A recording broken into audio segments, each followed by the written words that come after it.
சாய்ராம். என் அன்பு செல்லமே, என்னுடைய தங்கமே, உனக்கு என்ன கவலை தெரியவா? குடும்பத்தில் ஒரு நபர் மட்டும்தான் வேலைக்கு செல்கிறார். நானும் முயற்சி செய்தால் வேலை ஒன்றும் கிடைக்கவும் இல்லை. வேலைக்கு போகும் நபருக்கு ஒழுங்கான வருமானம் இல்லை. உன்னால் குடும்பத்தையே நடத்தவும் முடியவில்லை. இதிலிருந்து எப்படி தப்பிப்பது? எப்படி வாழ்க்கையில் முன்னேறுவது? இதெல்லாம் உனக்கு மிக மிக கவலையாக இருக்கிறது. உன்னுடைய குடும்பத்தில் போதுமான வரவு இல்லை, அதிகமான செலவுகள் தான் இருக்கிறது.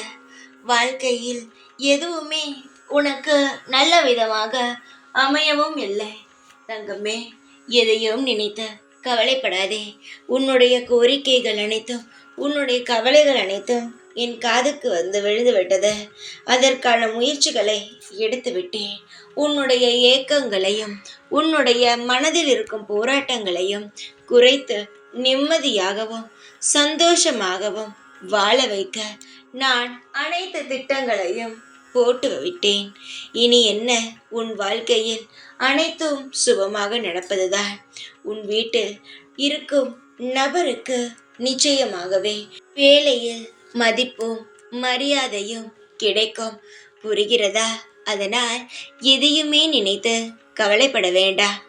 ஏதாவது ஒன்று உனக்கு குறைந்தால் என்னிடம் வந்து சொல். வாழ்க்கையை நினைத்து எதற்குமே கலங்காதே.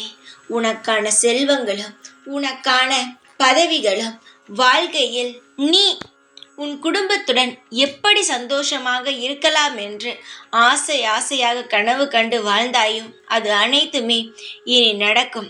யார் எது வேண்டுமானாலும் பேசட்டும், ஆனால் அது எதையுமே நீ காதில் வாங்காதே. உனக்கென்ன வேண்டுமோ அதை என்னிடம் கேள். நிச்சயமாகவே நல்ல முறையில் நல்ல விஷயங்கள் கிடைக்கும். நான் இருக்கிறேன் உனக்கு துணையாக. ஓம் சாய்ராம்.